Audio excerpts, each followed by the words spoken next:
I have a 1652 copy of Elias Ashmole's Theatrum, Chemicum, Brittannicum. In it is the secret to creating the Philosopher's Stone. What is that?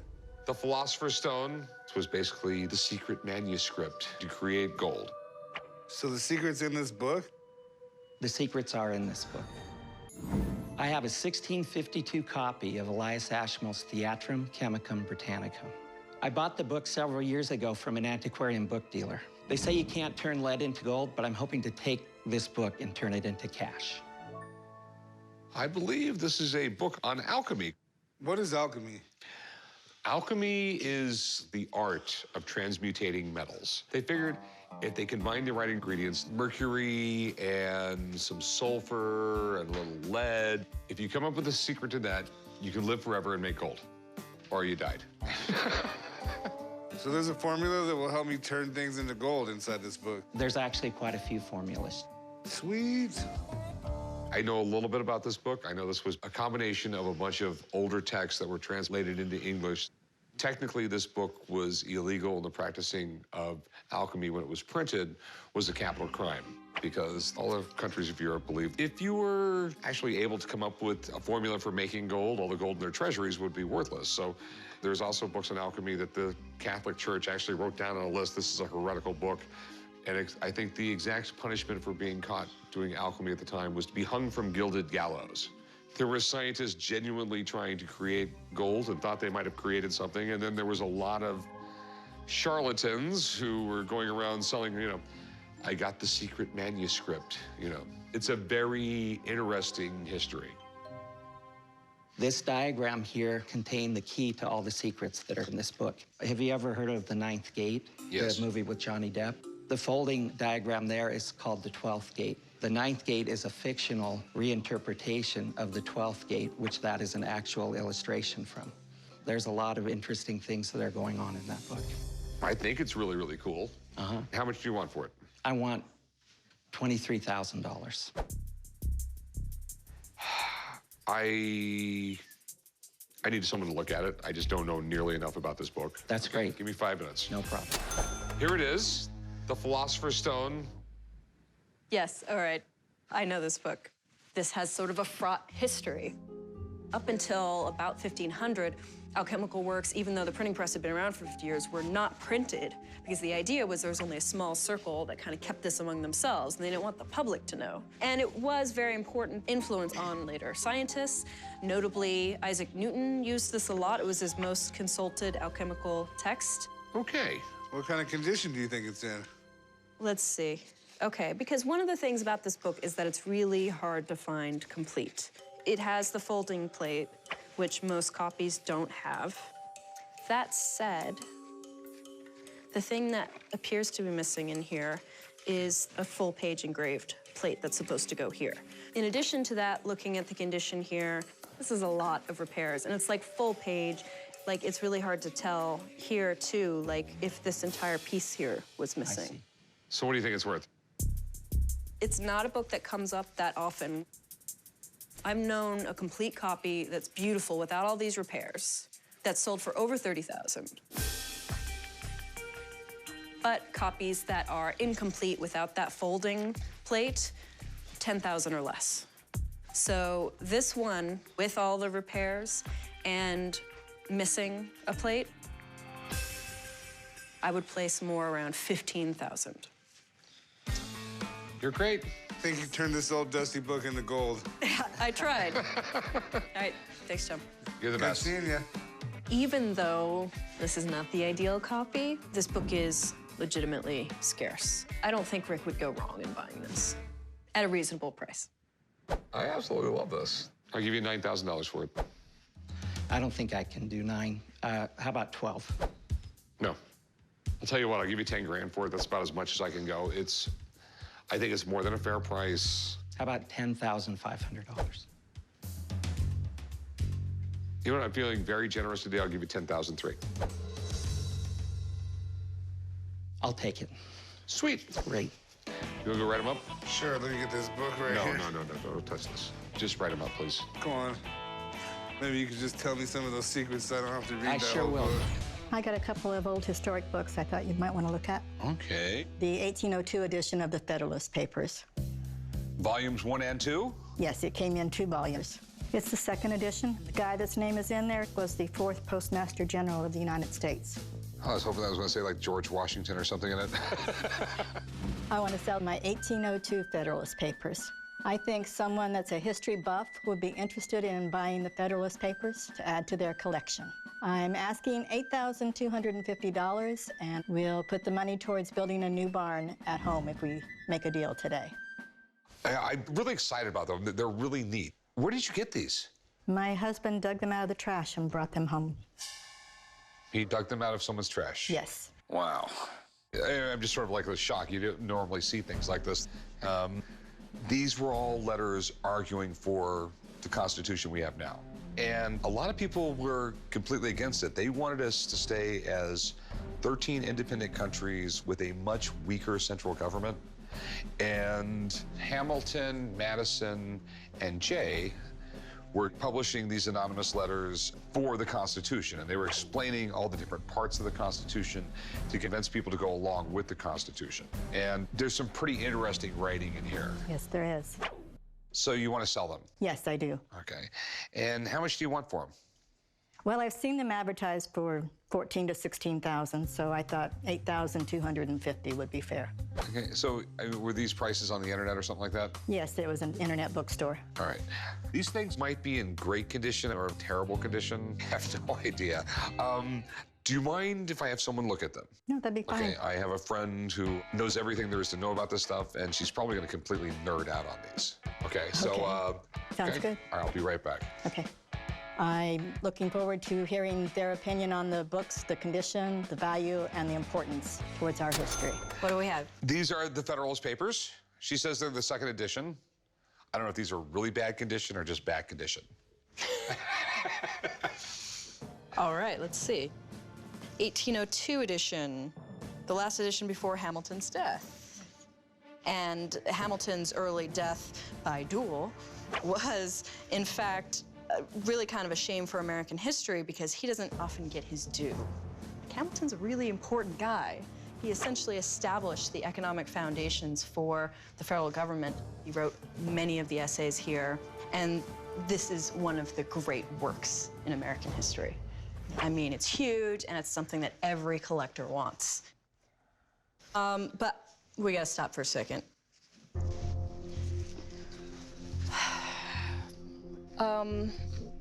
I am seriously concerned that this might be mold. Okay. And if it's mold, you'd need a very serious cleaning of the paper and the boards. Where did you get this? From the trash. Okay, yeah, it's probably mold. Okay. But it's worth salvaging. Okay. And the repairs you're looking at probably at least $1,000. Okay, so then how much would they be worth if they were all restored? If it works out nicely, it could be up to $14,000, I would say. Okay. Now she just Nice. made everything more complicated. That's what I do. Thanks. Rick's trying not to show it in front of the seller, but I think he's really excited by this book. Everyone wants it. It's so important. It's some of our most intellectually stimulating and fascinating people in the history of America. And frankly, it's a good business decision to get. Okay, what would be your best price? I still think they're worth what I'm asking, $8,250. I mean, this is my situation. I buy them off you, and somewhere north of $1,000 I'm gonna pay to get them restored. Then I have to wait 6 months, and then I get them back, and then I have to sell them. How about $7,500? I mean, this is literally, I give you the money, I'm not even gonna see any type of return for over a year, most likely. I mean, 65? $7,250. That's bringing me down from my beginning. How about $7,000? I think it's a good price. You're at $7,000? Okay, I'll take it. Thanks, cool. Come this way and we'll do some paperwork. Just leave them right there. Our daughter was always teasing my husband about digging through the trash, but it just made us $7,000 richer. Hey, how's it going? Hi. So what do we have here? I brought you some beautiful historical books. These are the 1814, 1815 publication of the Naval History of the United States that are signed by President John Adams. Oh, sweet. So this is the history of the United States Navy. That's cool. Yes. We had the most high-tech ships in the world. The USS Constitution had the nickname Old Ironsides. That's because in the War of 1812, a British frigate fired on it. The cannonballs bounced off the side of it. That's awesome. And it got the nickname Old Ironsides. So we have... Inside of each book is a book plate from the personal library of President John Adams. Whoa, that's fancy. The publisher signed these books and gave them as a gift to President John Adams, right here. Okay. There's one other additional fact, too. Right here, the books have been given to Lieutenant Charles Thomas Clark, and they are signed from President Adams. That is cool. How much were you asking for them? $200,000. I've sold books that belonged to early presidents for a lot of money before.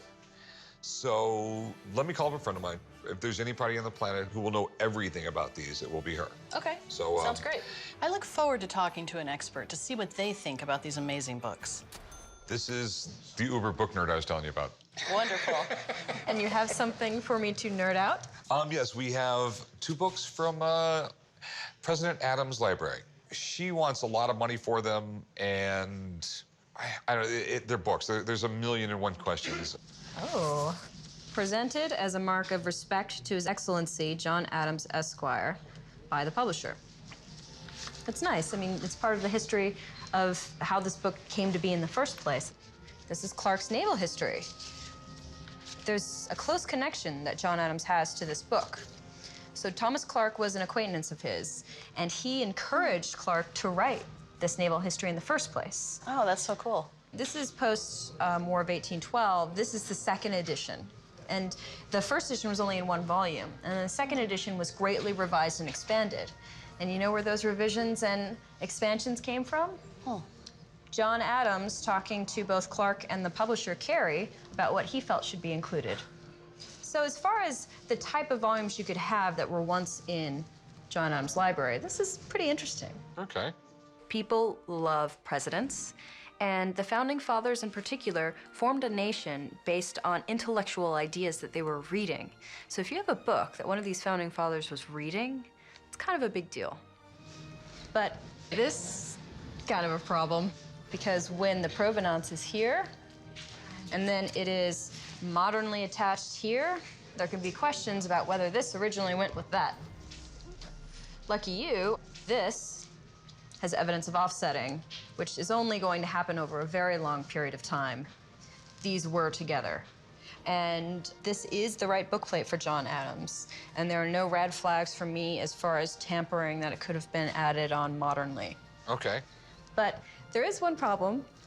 The thing that gets people really excited is when you have writing in the person's hand. This is not John Adams' hand. And this is 1817. Adams suffered from palsy. He very often wouldn't write things himself. You can still find letters from this time, but he had secretaries do a lot of his writing. That means you're losing one of the major reasons that people collect such a volume. So, for that reason, I would evaluate this more around the range of 10 to 12,000. Okay. Wow. Thanks. You're the best. Glad to help. Thanks. Thank you. Take care. Where I work, we sell autographed letters by John Adams. I'm very familiar with his autograph. I'm very familiar with his handwriting. It's something that I can recognize immediately. And that's what I did not see when I opened the book today. So, do you have another figure besides 200,000?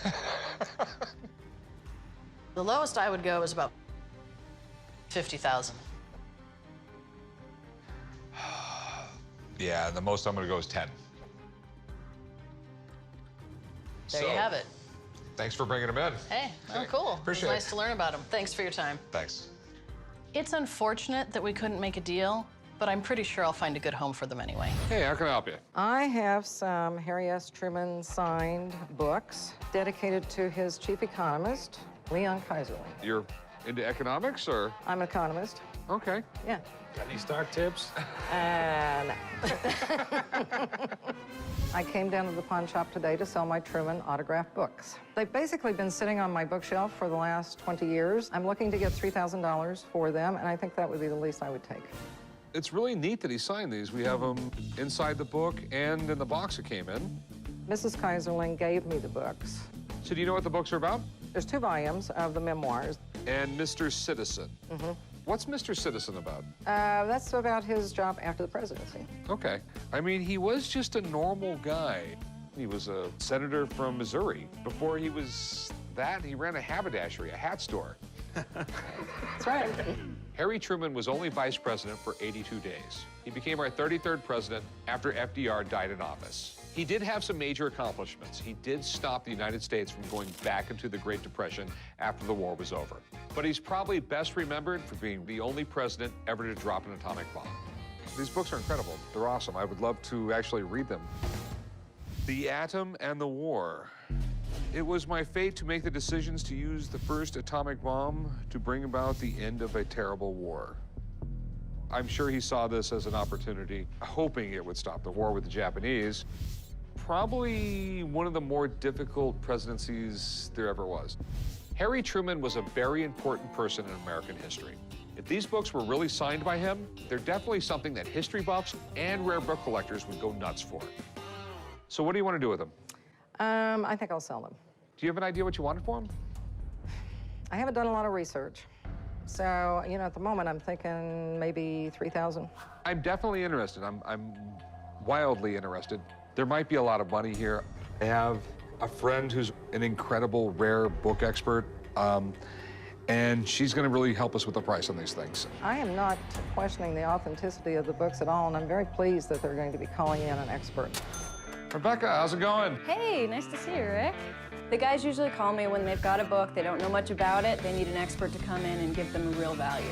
We have some really cool books here. We have one, Mr. Citizen, and the first 2 books are his memoirs. All signed by Truman. I've had the signatures checked out. They're all legit. What they're worth, that's why I came to you. Truman's presidency, some of the major events of the 20th century occurred. Mao's communist China was formed, the Iron Curtain was dropped, and NATO was created. So this is, by any standard, one of the major presidencies of the 20th century. Presidential memoirs are hugely sought after because collectors love these leaders of men. When you have a presentation copy like this, you have to keep in mind not only who it's inscribed to, but the substance in the inscription. These things will all affect the value. Okay. To Honorable Leon Kaiserling, from his long-term friend who appreciates a real economist who understands the needs of this great nation. Now, Kaiserling, he had a huge amount of influence in the U.S. government at this time because he was the chairman of the Council of Economic Advisors. So this is a great inscription. That is a game changer as far as the value is concerned. Okay. So normally, Mr. Citizen, if it were just a signed copy of the author's edition, you'd be looking at about $2,500, okay? The memoirs, they would actually go together for about $3,200 signed. Okay. But with this inscription here in the Mr. Citizen, I would bump this up to $4,000. Okay.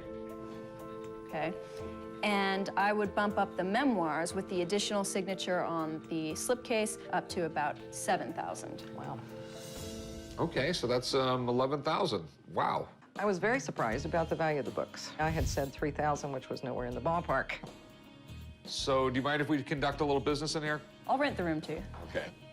The seller's got to be pretty happy after hearing my $11,000 appraisal because that's a big difference from what she was asking before. So you originally wanted like $2,000 or $3,000? 3, I thought it was. Crazy. Okay. All right. You realize I have to make a profit off these. Yes, I do. I was an economics professor. Okay. I'll just get to the heart of the matter. I'll give you $5,500 for it. 55 seems a little low to me, even with the profit. I'm thinking on the order of 10. No. I'm gonna have my money tied up for at least a year. 65? Can't do 65. I think the best I could do would be somewhere in the neighborhood of 95.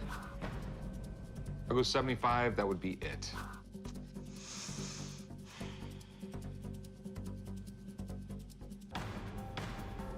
I just don't think I can do it at 75, but I thank you. All right, well, thanks anyway. We weren't able to make a deal today. The economy is improving at the moment, so the only thing I can think is that the value of the books will be even higher in the future than they are now. What have we got this time? Okay, this time I have brought for you the most incomplete book that I've ever brought. This is an actual printed page from the Gutenberg Bible, the very first printed book. Well, there was printing before Gutenberg's printing press, but those all sucked. This time I think I brought Rick something really unbelievable. It's a single leaf from the Gutenberg Bible. It's really the first substantial printed book in the history of the world.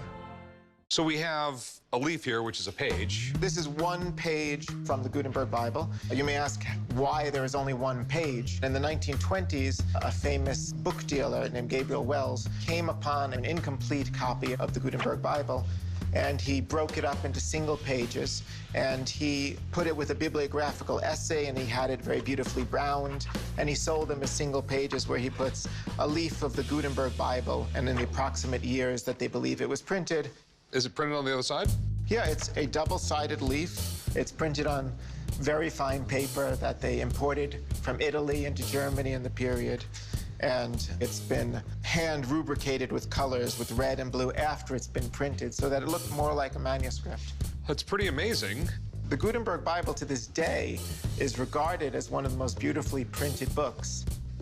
He had to invent the type. He had to invent the press that it went into. He had to invent the ink. It was a massive undertaking. It's like the internet, to think how quickly they went from printing a book like this to having people copy the invention, to go throughout Europe, setting up printing centers all through Europe within 50 years. It literally was like the internet. It went from this to scientific books, to fiction, to dirty pictures, to a little bit of everything. And well, there's no more important invention in the history of democracy than the printing press, because it's the democratization of knowledge. It puts the power of knowledge into the hands of the people. And you found this in one of your travels? Well, this came from an estate. It originally belonged to a printer, and I bought it from the estate. I mean, I was beyond thrilled to find it. This particular leaf is from the Old Testament. It's from the second book of Chronicles, which is towards the end of the Hebrew Bible, and it talks about the purification of the temple in Jerusalem. Cool. Okay, so the big question, how much you want for it? I came up with a number, and you better brace yourself, but remember the importance of the book, of $65,000 for the page. Okay. Like always, I'm going to call on Rebecca. Let me get her down here. I would be delighted. She's going to be, I think she'll be flawed to see it. $65,000. Hello. The world's most famous book person meets the world's most famous book. Is that what I think it is? That's a page of it. Right, a leaf. A page to me, a leaf to you. Well, a page is actually one side and then the other, so it's 2 pages, 1 leaf. All right, you got me. Okay. Well, the most important thing is it's a leaf from the Gutenberg Bible. Yeah, and I just touched it. The Gutenberg Bible, I just touched it. So when was the last complete Gutenberg Bible sold? The full set hasn't been sold since the 70s. Yeah, it's been decades upon decades. Okay, and in the meantime, other books have gone for over $10 million. I mean, this would just be astronomical. It would break all the records. So the thing is it real? Can I hold it up to the light? Sure. Okay.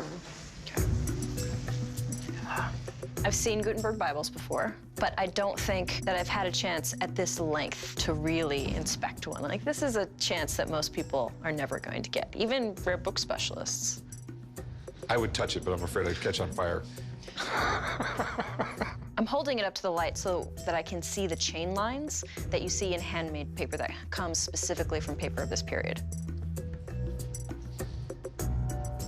It's real, correct? Yes.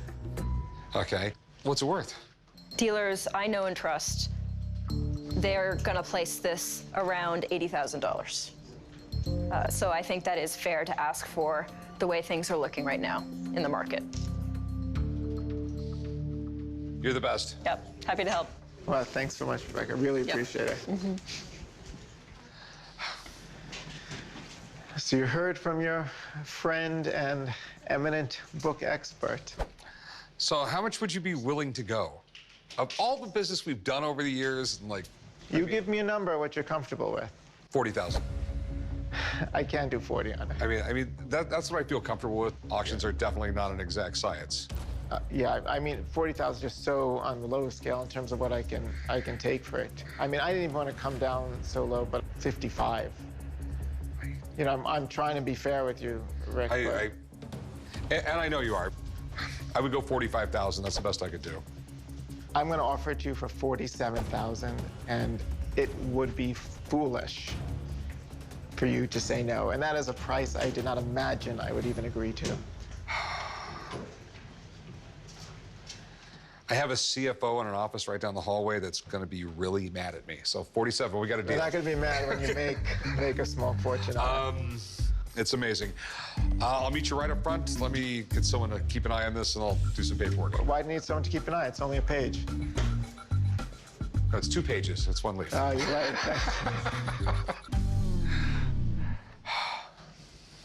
That's right. I now own a page of the Gutenberg Bible.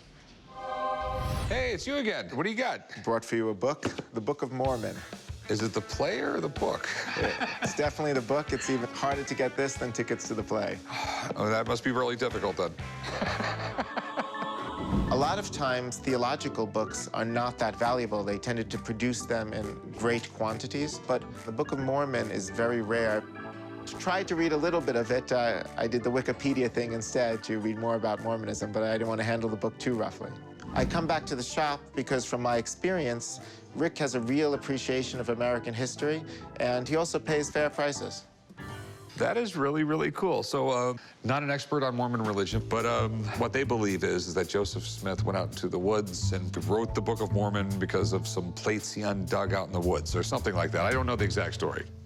Yeah, I mean, the Mormons were really important to American history. You know, they started more or less the westward expansion of the United States, and they even in the 1850s helped found a small town you might be familiar with, Las Vegas. That's right. Literally, like less than a mile from here is the original Mormon settlement. Yeah, that's right. Mormons played a key role in the western expansion of the U.S. This book isn't just significant to Mormons.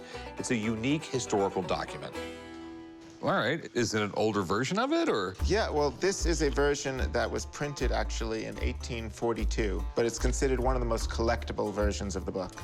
Okay. It's the last edition that was published in Joseph Smith's lifetime. 2 years after this edition was printed, he was actually murdered. And that was just before they were persecuted again and then started on their way to Utah. Okay. Now, big question is, as usual, how much? Well, don't get scared by the price, but, you know, this one wasn't printed in many copies, maybe 600-something copies, and not a lot survive today because people read them like the Bible. So I was going to ask something on the order of like $25,000 for it.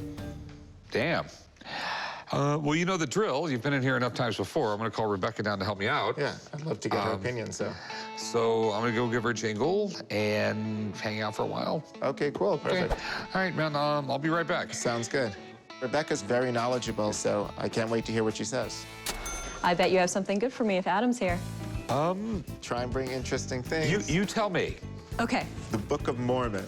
The Book of Mormon. Wow, this is actually really cool. These books are really hard to find. The Mormons at this point had been through a lot of tumult, a lot of problems for them. I mean, they had essentially been kicked out of multiple states by this point. One of the reasons that these early editions of the Book of Mormon are so rare is because of all these upheavals. I mean, if you keep on having to pack up your things, best case scenario, pack up your things and leave. Worst case scenario, your house is burned down, your fields are destroyed, people take all your property, and then you have to go to the next community that will accept you. The idea that something like this would survive is very unusual. Mormons believe that the Book of Mormon is an ancient record of peoples who were in the Americas about a few thousand years ago. And according to the Mormon religion, Joseph Smith found these records with the help of an angel, and he translated them through the power of God. It's the Church of Jesus Christ of Latter-day Saints. It's a mouthful, so people tend to say the Mormons. There are historians who refer to the Mormon movement as the largest and, in some cases, most successful American experiment in utopic communities. The Book of Mormon actually is hugely important in American history because this is America's most successful homegrown religion, and this is the key text for that religion. Okay, so what's it worth? That's a great question. Rick, this is by far the most valuable book you've ever had me appraise. Colloquially, it is known as the 5th edition. For a lot of books, later editions don't hold a ton of value because they're not the first. They're not the first time that appeared in print. But the reason that these early editions of the Book of Mormon will still hold a lot of collectible value is because of all of that history. So these types of editions still hold a lot of collectible value. Okay, so? I would appraise this book actually at about $40,000. Whoa. Yeah. I always like you, but today you're particularly wonderful. There we go. You're the best. Happy to help. Nice to see you again, Evan. Thank real you for pleasure to see you. Yeah, thank you for and not bringing just this because in. of the price. Yeah. So, thank you. See ya. Mormon collectors love to collect things from the early days of their church, and it has huge demand in certain circles, plus they are really, really uncommon. Realistically, what's your best price? I think 25,000 was really fair. It's like, you know, my best price, sort of. Sort of your best price. So you would take 23. I really think it's a $40,000 book. You'll sell it. There's a lot of demand for it. I think I will sell it too. The speed at which I sell it at, I don't know. And you understand that problem with Yeah, this. but this is something very rare, and there is big demand, and this will sell fast. Can you give me a little and just let me do 24,000?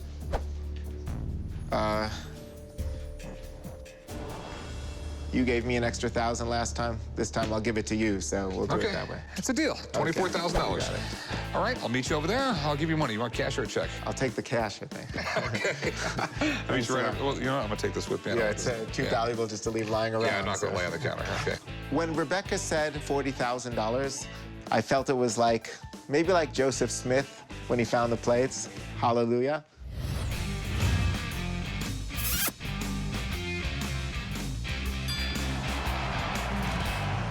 How you doing?